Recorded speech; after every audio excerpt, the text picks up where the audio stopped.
Hello everyone, अस्सलाम वालेकुम। जी जनाब, आज बन रहा है मेरे किचन में पोटली समोसा। पोटली समोसा बनाना तो बहुत ही आसान है और इसका जायका तो लाजवाब है। तो जनाब, और सबसे मज़े की बात यह है कि हमने इसे बनाया है बिना चिकन के।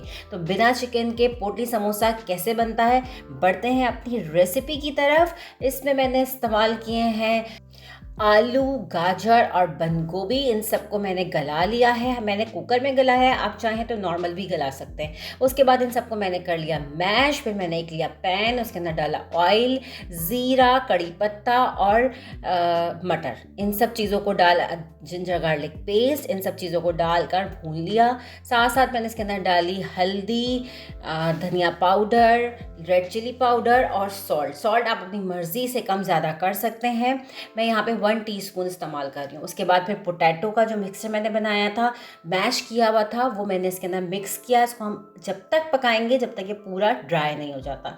दूसरी तरफ हम एक थाल में मैदा लेंगे, उसके अंदर मैंने सॉल्ट डाला, घी डाला, उसको थोड़ा सा मिक्स किया। उसके बाद उसके अंदर ग्रेजुअली पानी ऐड करके मैंने एक डो बना ली। डो हमें ना सख्त चाहिए और ना ही नरम, ठीक है। उसके बाद उसको 30 मिनट्स के लिए हमने उसके बाद उसके छोटे छोटे से गोले बनाकर रोटी की तरह छोटे पेड़े बना लिए, बेल लिया उसको और उसको पोटली की शेप में मैंने फोल्ड कर दिया। ये मैंने जब पराठे की रेसिपी बनाई थी, जब भी मैंने आपको बताया था कि उसको किस तरह से फोल्ड किया जाता है। इसके अलावा मैंने लास्ट में भी अपने वीडियोस के लास्ट में भी पिक्चर्स दी हुई हैं। आप देख सकते हैं कि पोटली को कैसे फोल्ड किया जा सकता है। इसके साथ साथ हम इसको फ्राई कर लेंगे। फ्राई करने के लिए मैंने हाई फ्लेम पे ऑयल को गर्म किया था। जब ऑयल मेरा गर्म हो गया था तो फिर मैंने उसको लो कर दिया। उम्मीद है कि आपको ज़रूर पसंद आई होगी, ज़रूर ट्राई करिएगा। अपना फीडबैक मुझे ज़रूर दीजिएगा। अपना और अपने प्यारों का ख्याल रखिएगा।